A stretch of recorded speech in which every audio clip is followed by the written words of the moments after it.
Tapos pagdating ko doon sa Bulacan, sa Palmera, Bulacan, hindi ko naman nakalain na ang aking palang papa doon ay kilala. Hindi ko naman alam. Kasi tumakbo si papa doon na mayor. Hindi ko alam. Ano ko, paano nangyari yung... Pero alam nila. Tapos nung pumunta ako doon, pag pinapakilala ako ni papa sa mga ito anak ko. Hindi ako may bate. Ito ko, alam, may artista eh. Well, ayun. Buhay senorita naman ako doon. Kasi siyempre, imagine, 29 years ko hindi nakasama aking ama. Tapos, nun lang kami nagsaka. Buhay prinsesa naman ako doon. Ang problema, hindi po ako Ma'am Lenly sanay sa buhay na, yung pa-spoiled. Hindi ako sanay sa ganyan. So, after 2 weeks yata, hindi ako nahahanap sa amin Hindi nga nila alam na umalis ako eh. Hindi nga ako hinahanap sa amin kung saan ako nakarating. Wala naghahanap sa akin. So, yun na nangyari. Tapos, yun. Mapait po ang lasa. Ma'am Lenly.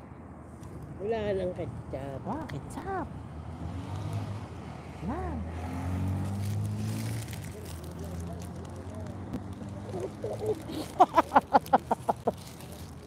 Nangiti ko ngiti. Niningiti mo diyan. Ayun ang nangyari, Ma'am Lenly. Pag after nun, ako yung nagtinuna.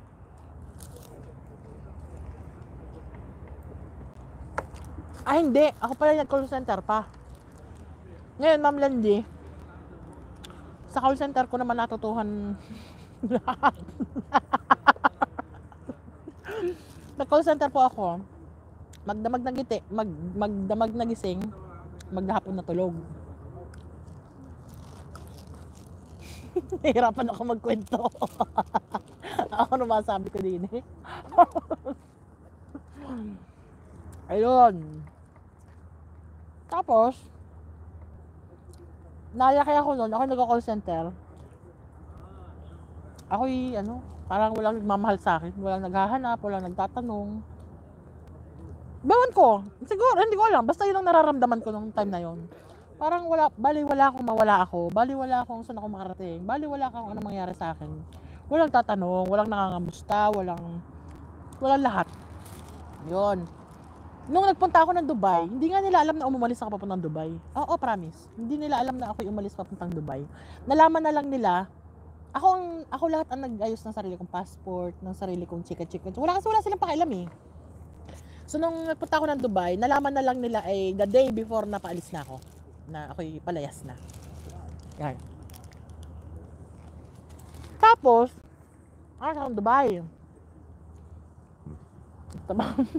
Tabahong Dubai. Nung 8 months yata. Parang ilan ba akong taon doon? Parang 2 years and 3 months yata ako doon. Parang ganun. Tinawagan naman ako. Sabi nila namatay na daw si Papa. Hindi umuwi ako agad-agad. Hindi na ako bumalik. Ayun. Tapos nang hindi na ako mabalik, 6 months ako natenga sa Pilipinas. Nung 6 months ako natenga sa Pilipinas, doon ko naranasan ang walang pera. Kasi wala akong trabaho, wala na si Papa, wala bibigay sa akin, wala namang ano sa akin. Wala. Aasahan ko sa lola ko, matanda na. So, ano gagawin ko sa buhay ko? Ayun. So, I decided to go. Ang dami kang cut. Kaya tawanan ako ng mami sa'yo, ang dami daw cut. Hinat ko na yung yung nagpunta din eh. Shortcut lahat. Shortcut yun. Yan. Papunta ko din sa Qatar.